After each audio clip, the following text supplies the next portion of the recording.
굳게 닫힌 마음을 여는 열쇠가 무엇일까요?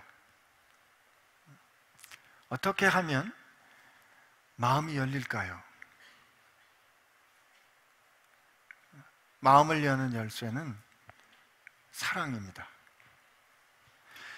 사랑할 때 그 사랑이 진정하다 이렇게 느껴질 때 믿을 수 있어요. 비로소 믿을 수 있을 때 마음이 열립니다. Love is the key to open your heart. 그래서 여러분 지금 우리 성경 통독 순서를 가다 보면 지금 요한복음쯤 가고 있을 텐데요. 복음서, 마태, 마가, 누가복음을 여러분 쭉 읽어보면 하나님이 우리를 얼마나 사랑하셨는지, 왜 복음서의 절반쯤이 말이에요, 복된 소식이라 그러는데, 굿뉴스가 왜 누군가 우리를 위해서 생명을 내어주신 누군가의 죽음의 이야기, 하나님의 아들의 죽음의 이야기, 죽기까지 우리를 사랑하신, 사랑으로 우리를 생각할 수도 상상할 수도 없이 그냥 퍼붓듯 부어주신 그 사랑의 이야기가 우리에게 들려주는 거죠. 그 사랑이 먼저 여러분과 제 가슴을 엽니다. 우리 가슴을 여는 건, 마음을 여는 건 사랑이에요. 우리가 이제 새해 들어와서 소원을 가지는데 주의 음성 정확하게 듣기를 원했고, 우리 정확하게 보기를 원했어요. 근데 잘 들으려면 어떻게 한다고요? 주님하고 붙어 있어야 된다 그랬어요. 그리고 주님께서 우리 마음 가운데 삭개오에게 오신 것처럼 우리 삶의 지경에 들어오셔서 우리가 잘 보기 위해서 어떤 소원을 가진다고요? 주님 같이 봐주세요 하는 소원 가진다 그랬어요. 그런데 주님이 같이 보시기 시작할 때 우리가 전에 보지 못했던 것들을 보는데, 이때 마음이, 우리가 마음 혹은 가슴이라고 혹은 heart라고 생각하면 우선 감정, 정서적인 면이 생각이 됩니다. 맞아요. 우리가 마음을 연다 그럴 때는 이 정서, 이 가슴에 뭔가 논리적이지 않지만 용납이 되는, 뭔가 녹아지는, 논리적으로 설명해서가 아니라 그냥 믿어지는 어떤 것이 있어야 돼요. 그거 우리 하트라고 그러죠. 하트, 가슴 그러죠. 주님께 무엇이 가장 제일 하는 계명입니까? 라고 물었을 때 주님께서 너는 내 마음을 다하고 내 목숨을 다하고 내 뜻을 다하여 주 너의 하나님을 사랑하라. You shall love the Lord your God with all your heart, with all your soul, and with all your mind. 근데 우리 이 마음이라고 할 때는 아까 주님의 사랑으로 열어 제껴진 그 가슴이 있다 그러면, 오늘 주님께서 그렇게 주님이 사랑하셔서 같이 다니시는, 혹은 주님이 사랑하시는 사람들과 함께 다니면서 가르쳐 주시고 보여주시고 결정하신 사건들이 그들의 그 마인드, 그들의 생각, 논리적으로 판단하고 생각하고 고민하고 하는 것들을 뒤집어 놓는, 그 마음을 새롭게 하시는, 그 마음을 휘저어 그 마음을 새롭게 세팅하시는 그런 일들이 일어나요. 이게 마인드셋이 바뀌는 거예요. 여러분, 그 마음이 열려야 돼요. 지난주에 삭개오의 집에 들어가신 것만 해도 그래요. 어떻게 선생, 율법의 선생이라고 불리면 그가 어떻게 저 죄인인 세리의 집에 들어가느냐는 거죠. 주님은 생각해보니까 그런 말씀 많이 하셨어요. 가난한 사람들아 너희들이 복되다 라고 말씀하세요. 마음이 가난한 사람들아 천국이 너희 것이야, 그러므로 너희가 복되다 라고 주님이 강복을 선언하시는데, 오히려 부자를 향해서는 부자가 천국 가는 거 어렵다라고 말씀하시거든요. 그죠? 주님이 또 뭐라고 말씀하세요? 부자가 헌금을 많이 하는 것과 가난한 과부가 그 헌금을 2렙돈 드리는 걸 보고 하나님께서는 저 과부가 더 많이 냈다고 받으신다라고 말씀하시잖아요. 생각 그렇게 안 했었어요. 사람들 생각 그렇게 안 했는데 주님 그렇게 판단하시고 말씀하세요. 주님께서 가르쳐 주신 그 결정들 말이죠. 안식일에 병자를 턱턱 고치시는 그 행동들 말이에요. 주님께서 말씀하시고 가르쳐 주신 거는 당대의 사람들이 깨닫을 때, 생각할 때 이상한 거에서 하나님은 의인을 부르러 온다고 생각했는데, 생각해봐라, 병자에게 의사가 필요한 거 아니야? 건강한 사람에게는 의사가 필요 없잖아. 나는 의로운 사람을 부르러 온 것이 아니고 나는 죄인을 부르러 왔어라고 생각하는 이 위아래가 뒤집어지는 이런 말씀들을 주님께서 하셨다 이 말이에요. 이런 주님의 가르침은 말이죠, 그 가르침을 쫓아간 사람들의 생각을 뒤집어 놓습니다. 뒤집어 놔요. 이게 뭐지? 도대체 나는 그럼 뭘 믿고 산 거지? 이건 뭐야? 라는 생각을 가지고 인생과 자기 자신과 세상을 다시 바라보게 되는데, 그 다시 바라보는 그 마음이 열려야 되는 거예요. 그 마음이 열리지 않기 때문에, 그 마음이 새롭게 되지 않았기 때문에 우리가 주님 앞에서 울컥하고 주님의 사랑을 안 것 같아요. 그래서 손 들고 내 주의 뜻대로 살겠습니다, 내 주님 세상 나가서 내가 주님 뜻대로 살겠습니다 했는데 그게 주의 뜻대로 안 사라지잖아요. 주님이 이런 우리 모습을 가르쳐 주시는 장면이 또 하나 나오는데, 그게 누가복음 17장인데요 누가복음 17장에 이제 제자들이 이제 사역을 갔다가 돌아왔어요. 사역을 갔다가 돌아온 제자들을 향해서 성경은 사도라고 불러줍니다. 사명과 함께 세상에 나갔다가 그 사명을 이루고 돌아온 사람들을 사도라고 불러주는 거예요. 누가복음 17장에 한번 가보세요. 누가복음 17장 5절인데, 사도들이 주께 여짜오되 우리에게 믿음을 더하소서. 아니 뭐 저기 돈 좀 더 주세요, 그런 것도 아니고, 주님 누구죠? 저 세베대야 두 아들처럼 뭐 오른쪽 왼쪽 이런 거 아니고 아주 정당한 요구했어요. 믿음 좀 더해주세요, 주님. 믿음 좀 더해주세요. 근데 주님 뭐라고 말씀하시냐면, 그래 너희들이 믿음을 좀 더해달라 그랬느냐? 믿음을 좀 크게 해달라고 그랬느냐? 만일 너희에게 겨자씨 한 알만한 믿음이 있었다면 이 뽕나무대로 뿌리가 뽑혀 바다에 심기어라 했을 것이고 그것이 너에게 순종했을 거다. 아마 이 제자들이 가서 예수의 이름으로 명했더니 저는 자가 걷고 눈먼 자가 보고 귀신이 쫓겨나는 신나는 일 했을 거예요. 우리가 주님을 조금만 더 믿을 수 있으면, 우리가 주님을 조금 더 신뢰할 수 있으면, 내 믿음이 조금 더 강했다면 더 큰 일 할 수 있지 않을까? 이런 생각하는 그 사람들에게 저 같으면 그렇게 생각했을 것 같아요. 큰 믿음 달라는 거 그거 아니에요? 큰 일 좀 해보고 싶은 거 아니겠어요? 그랬더니 예수님이 야, 겨자씨 한 알만한 믿음이 있으면. 근데 그 제자들 누구도 뽕나무더러 들어 뿌리를 들어 바다에 심기어라 말했던 사람이 없고, 이제 역사 중에 누구도 그런 일 한 사람이 없어요. 니네 믿음은 그런 거야 라고 말씀하실 때, 믿음 좀 크게 해주세요 라고 기대했던 제자들이 얼마나 머쓱했겠어요.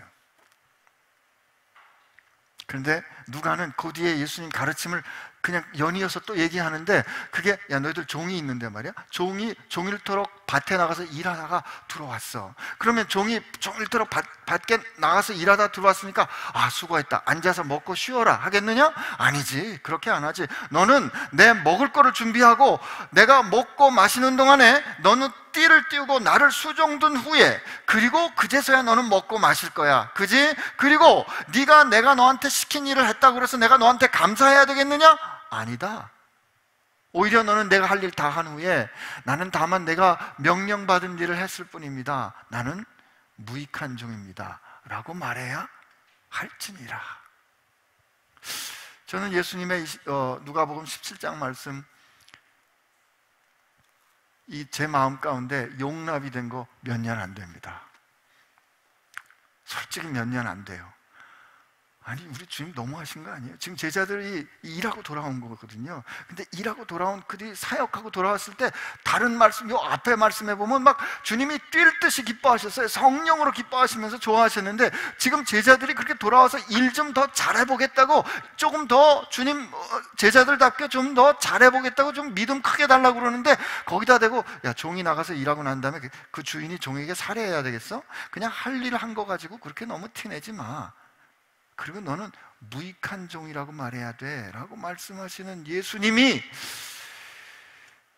좀 너무하시더라고요. 기왕이면 좀 칭찬도 해주실 수 있잖아요. 근데 가만히 생각해 보니까 왜 이런 섭섭함이 들까? 왜 이런 마음의 불편함이 있을까? 질문하게 된 거예요. 가만히 보니까 그런 거죠. 내가 일을 했으면, 내가 열심히 노력했으면, 내가 종일 정말 땀 흘리고 애써서 이 열매를 얻었으면, 이 열매로 인한 보상, 이 열매를 위해서 애썼다고 칭찬받는 거 누가 돼야 돼요? 내가 돼야지.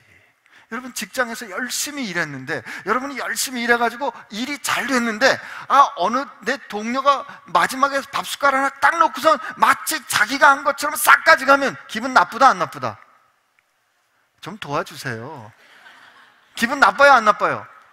나쁘지. 고맙습니다.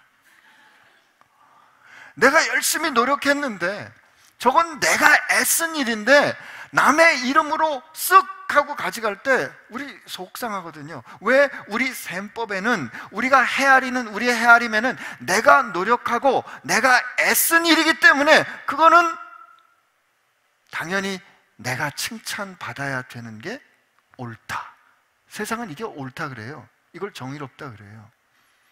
이런 생각이 있으니까 종일토록 주인의 명령을 듣고 나가서 종일토록 일했어요. 우리가 하나님의 명령을 듣고 종일토록 나가서 일했어요. 수고했어요. 애썼어요. 그리고 돌아왔으면 너 참 잘했다 그래 주실 일이지, 너 할 일 해놓고 뭘 그렇게 기대하는 게 커? 넌 다만 할 일 한 것뿐이야 라고 말해야 할지라고 말씀하신 주님이 섭섭한 거죠.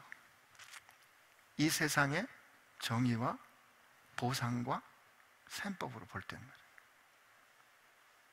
근데 여러분, 주님은 우리를 향해서 뭐라고 그러시냐면, 착각하지 마, 너는 내 거야 라고 말씀하십니다. 주님이 여러분께 이렇게 말씀하세요. 너는 세상 것도 아니고 기업의 것도 아니고 정신 차려, 너는 내 것이야.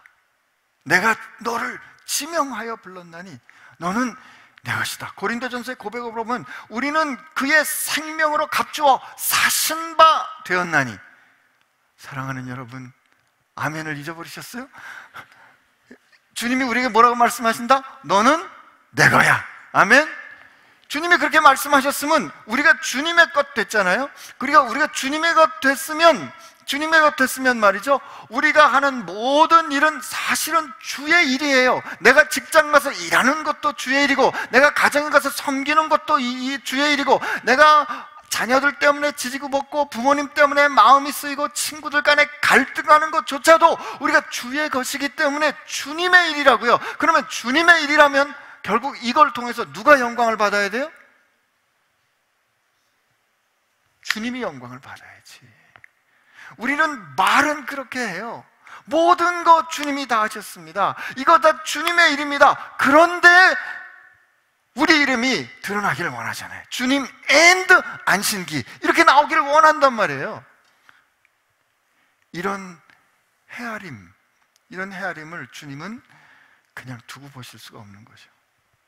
오늘 주님이 하나님의 나라에 대해서 말씀을 해주시는데, 이 하나님의 나라는 이것과 같다라는 것은 이 세상의 셈법과 왜냐면 우리가 주님 사랑해서 하나님 나라에 딱 들어갔으면 그냥 주님의 하나님 나라 싹 데리고 갔으면 좋겠는데, 여전히 내가 한 일에 대해서는 내가 보상을 받아야 하는 이 세상 가운데 우리는 하나님 백성으로 살아야 되거든요. 그렇기 때문에 하나님 백성으로 살 때 우리가 뭔가 달리 볼 수 있는, 달리 이해할 수 있는 마인드셋을 갖지 않으면 여러분 우리 세상 속에 구별되지 않는 거예요. 그러면서 주님이 가르쳐 주시는 게, 얘들아, 하나님의 나라는 겨자씨 하나일 것 같아. 그 겨자씨 하나를 땅에 떨어져 심기우면 이게 줄기를 내고 자라서 나중엔 커다란, 새들이 깃들 만한 커다란 나무가 된다라고 말씀하세요. 하나님의 나라는 겨자씨와 같다라고 말씀하시니, 겨자씨와 같다는 지금 주님께서 그 눈에 보이지 않는 세상의 그 어떤 씨보다 작은 그 작은 씨앗이 땅에 떨어져 심기워 싹이 나고 줄기가 자라서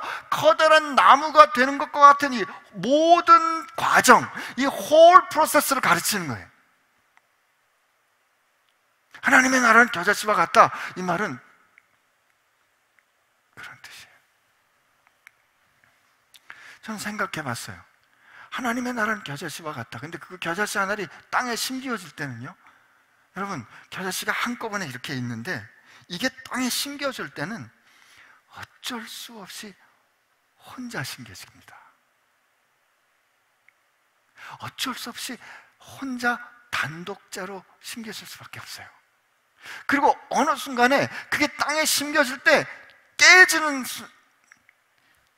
썩어지는 요한복음 12장에 한 알의 밀알이 한 알 그대로 있으면 아무 열매를 맺지 않지만 땅에 심기워 썩어질 때 열매를 맺는다 그랬잖아요. 그러니까 하나님의 나라가 임하는 그 놀라운 영광에 갈 때 우리는 언젠가 땅에 떨어져 썩어지는, 깨지는, 그것도 외롭게 깨지는 그런 순간이 있다 이 말이에요. 근데 우리 그거 싫어해요.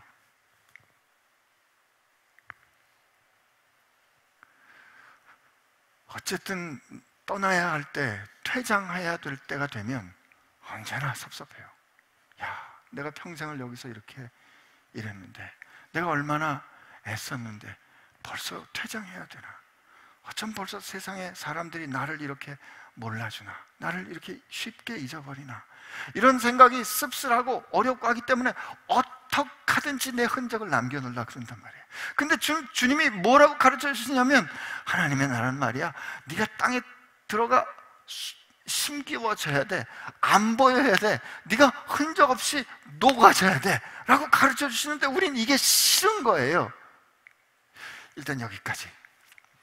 근데 저는 이 하나님의 나라는 겨자씨와 같다를 볼 때 하나님의 나라는 얼마나 인격적인가 하는 생각하게 됩니다. 여러분과 제가 겨자씨예요. 오늘은 한 번에 아멘 하시는 경우가 없네. 다시, 여러분과 저는 겨자씨입니다. 예. 얼굴이 작아도 얼굴이 이 소망은 툭 튀어나오게 돼 있어요, 그죠? 나도 한번 얼굴이 작아졌다 이런 얘기 듣고 싶은데, 어쨌든 우리는 굉장히 작잖아요. 여러분과 제가 겨자씨 한 사람 한 사람이 겨자씨로 땅에 떨어질 때, 우리 한 사람 한 사람이 떨어진다는 뜻은 하나님께서 겨자씨와 같은 여러분 한 사람 한 사람을 위한 계획을 따로 갖고 계시다는 거예요. 그런데 참 놀랍고, 저는 생각할수록 기가 막히고, 제 헤아릴 수 있는 제 상상력을 넘어서는 하나님의 크고 놀라운 능력은 말이에요, 이 상관없는 이 사람하고 저 상관없는 저 사람이 각각 땅에 떨어져 씨앗으로 심어졌는데 어쩌면 이 사람과 이 사람이 서로 연결될 수 있냐고요. 이 사람의 그 이야기가 내 인생에 어떻게 이렇게 연관될 수 있을까? 우리 살다 보면 말이에요, 5년 전에 만났던 그분이 오늘 이 날을 위해서 만나게 될 줄 누가 알았겠어요? 하나님께서는 우리 한 사람 한 사람, 그 한 사람이 써가는 그 작고 아주 작고 연약한 이야기들을 통해서 하나님 나라의 커다란 역사를 이루어가는 그 네트워크, 그 놀라운 하나님의 커다란 이야기를 지금 조율하고 연결하고 써가지고 계신 거죠. 야, 그게 한번 상상이 되는 순간에 기가 막힌 거예요, 우리 하나님. 그 각각 한 사람 한 사람의 인생이 서로 연결된 것 같지 않게 땅에 흩어져, 그들이 그냥 흩뿌려진 것 같아서 마치 중간에 의미 없이 꺾어지는 것 같았지만, 그들의 인생을 하나님이 엮어 하나님의 아름다운 놀라운 하나님 나라의 역사를 끌어가는 그게 보이지 않으면 말이에요, 그게 믿어지지 않으면 말이에요, 여러분, 우리가 성경을 100번 읽어도 1000번 읽어도 오늘 사도 바울이 고백한 나는 심었고 아볼로는 물을 주었을 때 우리가 한 일은 아무것도 아니고 다만 잘한 것은 하나님이시다라는 고백 우리 못하게 돼요. 우리는 우리가 일한 대로 각자의 상을 받을 거야 라고 믿지 못하게 된다고요. 우리 눈이 열려서 그 역사를 이뤄가시는 하나님의 손을 볼 수 있게 되기를 축복합니다. 그럴 때 그래, 나는 심었어. 여러분, 심었다는 말은 내가 심고 그렇게 애쓰고 노력했지만 열매 못 봤다는 뜻이에요.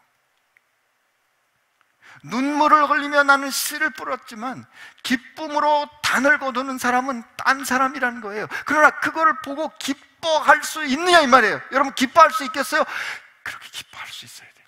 그렇게 기뻐하려면 이 일을 이루어 가시는 하나님의 놀라운 역사, 그 오케스트레이션, 하나님의 놀라운 통치, 그거를 보고 믿는 믿음이 있어야 되는 거죠.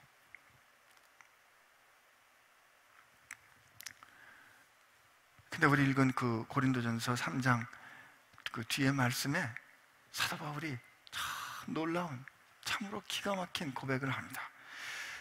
그 3장 9절에 보면 이렇게 되어 있어요. 우리는, 정말 우리는, 저 따라하세요. 우리는 하나님의 동역자입니다. 이 코워커라는 말이 순 에르고라고 되어 있는데, 하나님의 동역자입니다. 이 두 가지 뜻으로 성경 번역은 되어 있는데, 그 두 가지 뜻으로 성경이 번역되어 있다는 말은 두 뜻이 다 옳다는 거예요. 첫째는 하나님의 동역자라는 거예요. 이게 여러분들이 놀라지 않는 거 보니까 뜻을 모르는 거예요, 지금. 다시, 우리가 지금 하나님의 팀메이트라는 거예요. 하나님의 동료라는 거예요. 하나님이 일하시는데, 하나님이 그 일을 하시는데 내가 하나님의 동료야, 동료.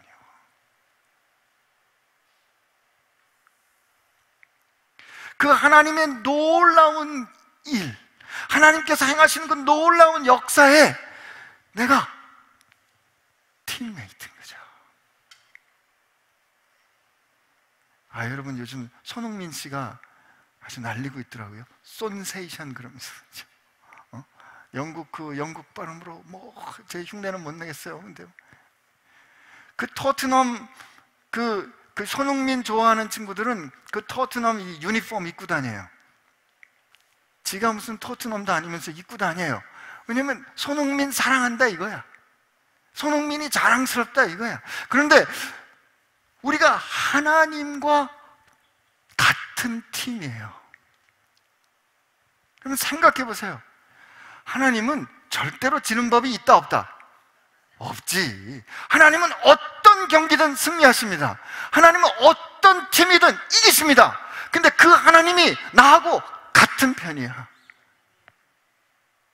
이게 얼마나 놀라운 고백이에요. 이게 첫 번째 고백이에요. 우리가 하나님의 동역자입니다. 얼마나 담대한 고백인지 모르겠어요. 그렇기 때문에 우리는 감히 하나님 앞에서 이건 내가 한 일입니다 고 말을 못하는 거죠. 우리가 어떻게 언감생심, 어떻게 하나님하고 일을 같이 하겠다고 나설 수 있겠어요? 정말 자격 없는 우리들인데 하나님께서 너 나하고 같이 일 좀 해주지 않을래? 라고 말했기 때문에 그 하나님께서 주신 일을 내가 잘할 자신이 없기 때문에 하나님 앞에 주님, 이거 말씀하신 대로 제가 해보려고 애썼는데 주님 이거 제대로 됐나 모르겠어요. 제가 주님께서 말씀 주신 거 그냥 제대로 했으면 좋겠어요. 그것만이라도 충분해요 주님이라고 말하게 되는 거예요. 내가 살아가는 인생이, 내가 살아가는 동안 해야 될 일이 하나님과 내가 함께하는 일이란 그게 보이면 말이죠, 그냥 그 일 하게 된 것만으로 영광스러운 거죠. 나는 무익한 종인데 어떻게 나보고 이걸 하라고 부르셨을까? 두 번째는 이런 뜻이에요. 우리는 팀인데, 우리는 동역자인데 우리가 하나님께 속했습니다. 이런 뜻이에요.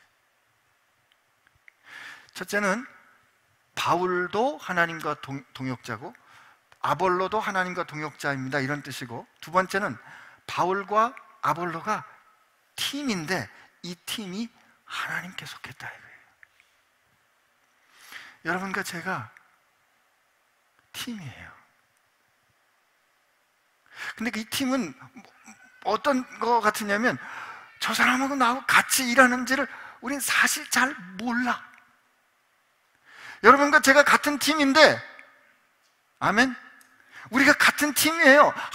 하나님께 속한 같은 팀인데 저 사람이 뭘 하는지 잘 몰라. 그런데 우리에게 공통점이 있어요. 어떤 공통점? 하나님께서 우리에게 보여주신, 하나님께서 우리에게 그 말씀하신 그 뜻에 순종하려는 공통점이 있어요. 근데 그렇게 살다가, 그렇게 애쓰다가 여러분과 제가 생각지 않았던 순간에 그냥 끝나는 수가 있어요. 우리 인생에 참 어려운 게 이 부분이에요. 나는 더 일하고 싶은데, 나는 아직 더 해야 될 것 같은데 퇴장. 이게 우리가 참 받아들이기 어려운. 그러면 하나님, 이게 어떻게 저렇게 어제도 뉴스에 그런 뉴스 하나를 봤는데 31살짜리 젊은 처녀가 아프리카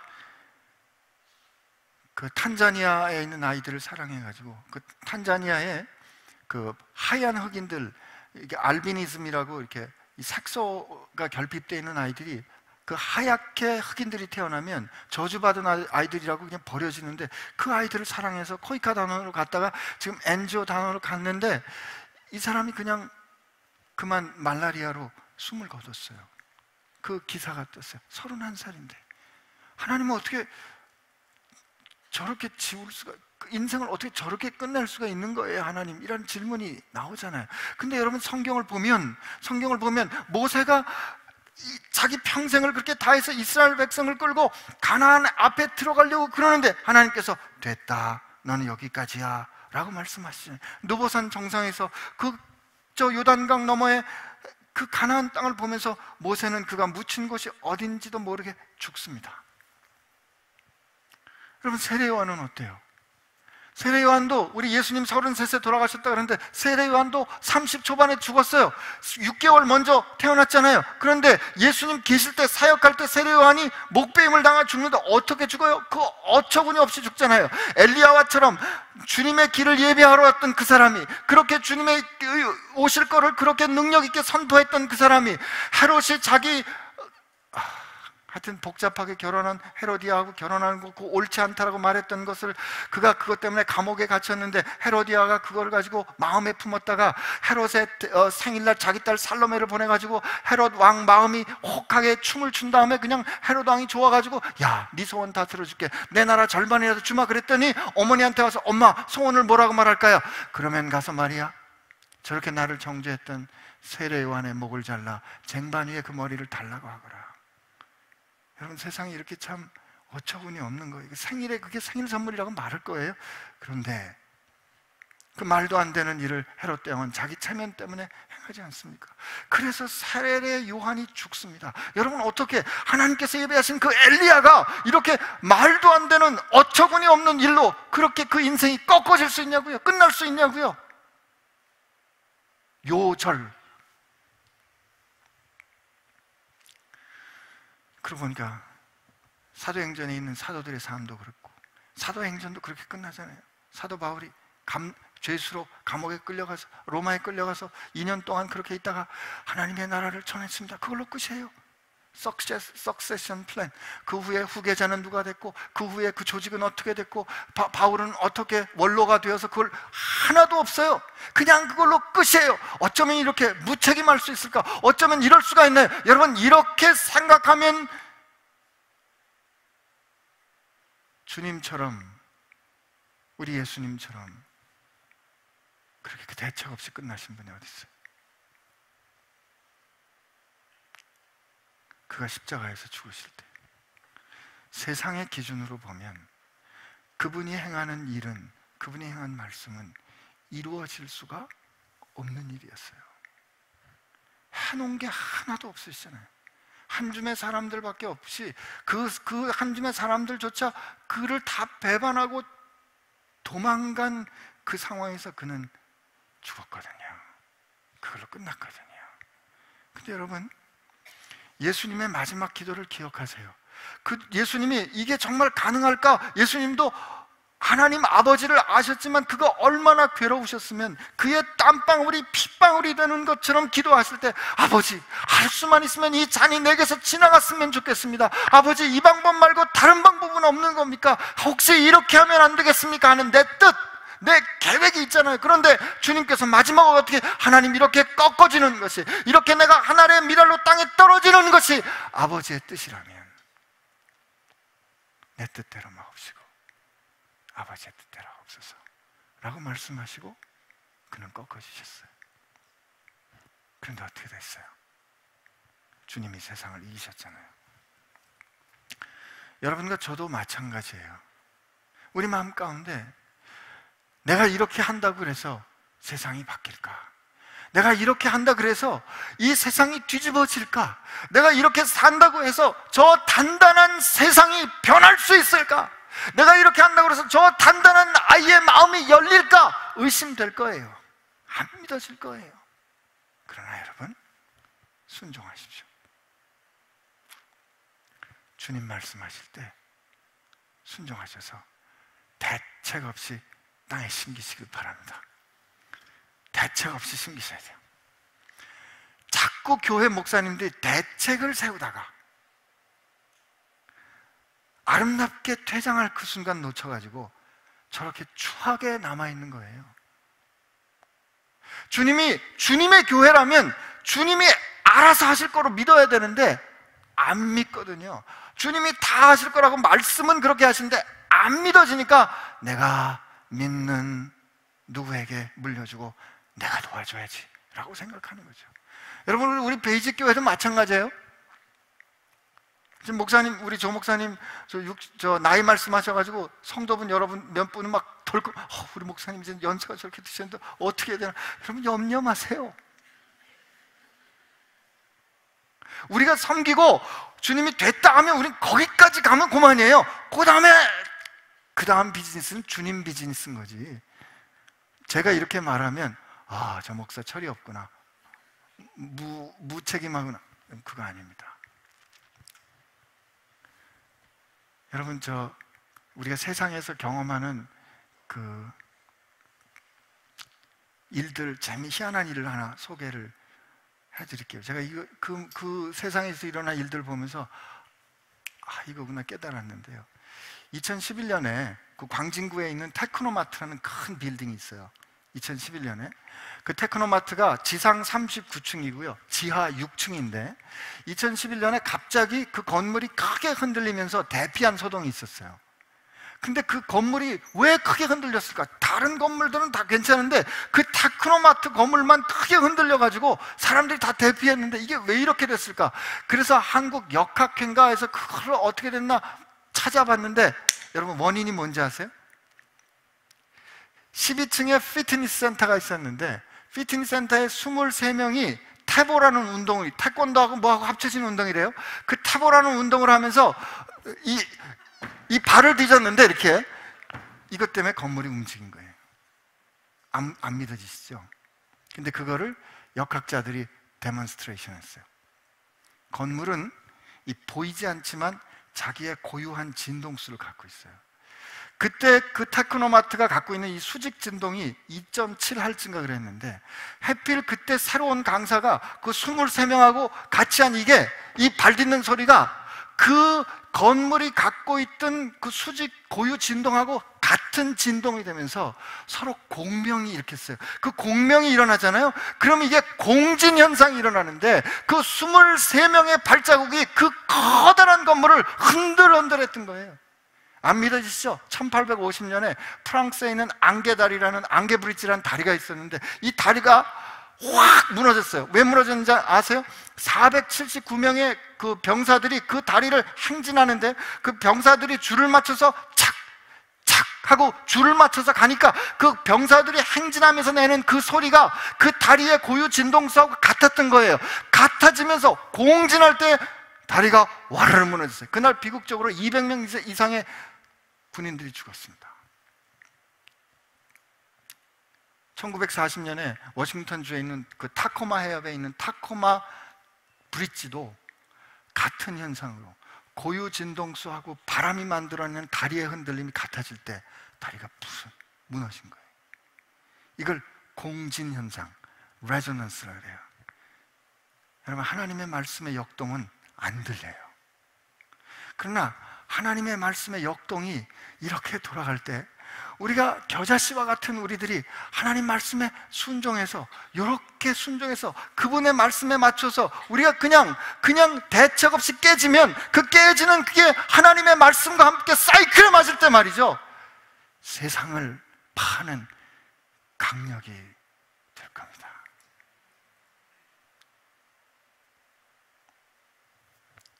이분이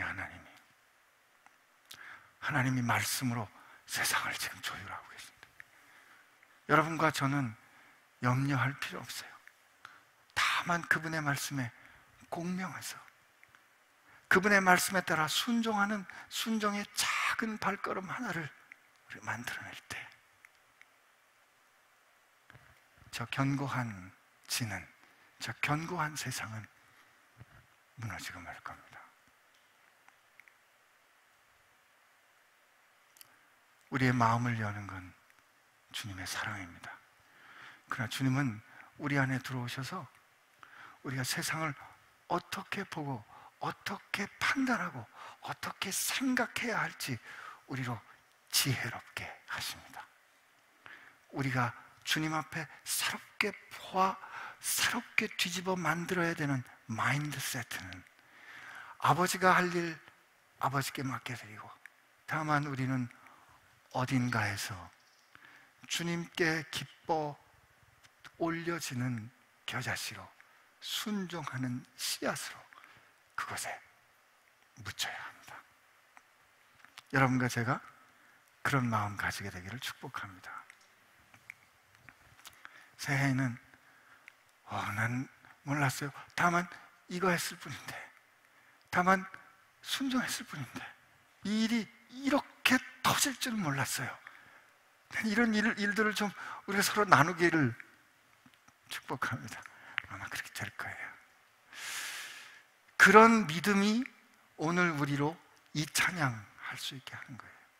우리가 힘들고 어려울 때, 지친 사람이 있을 때 누군가 우리를 위해서 기도해 주는 걸 믿고, 그 기도는 우리로 힘들게 우리를 붙잡고 있는 것들을 깨뜨릴 겁니다. 우리 오늘 우리 소원을 담아서 하나님 앞에, 그리고 하나님 앞에서 우리가 함께 연합한 팀메이트라는 거 기억하면서, 우리 가운데 힘들고 어려운 사람이 있다면 누군가 우리를 위해서 기도하는 거 잊지 말고 우리도 누군가를 위해서 기도해주고, 그리고 하나님 나라를 위해서 우리가 그렇게 기쁨으로 땅에 심겨지는 겨자씨 같은 사람들 되기를 결심하면서 이 찬양 하나님 앞에 같이 고백하겠습니다.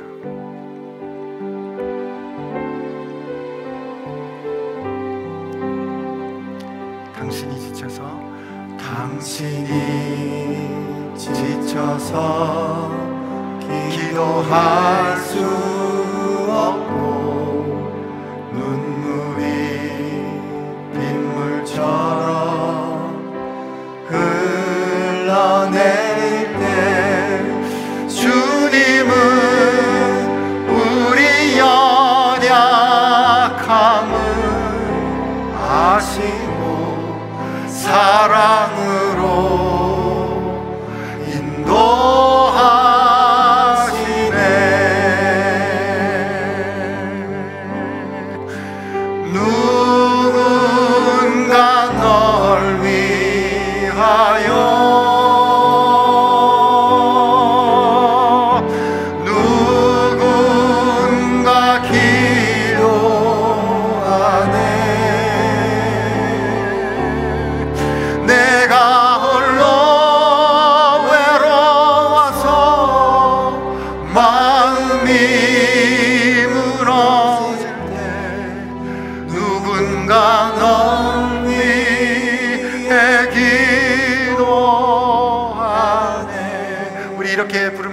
내 주님 날 위하여, 내 주님 날 위하여, 내 주님 기도하네. 내가 홀로 외로워서 마음이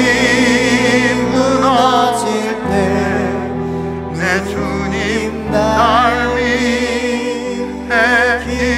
기도하네.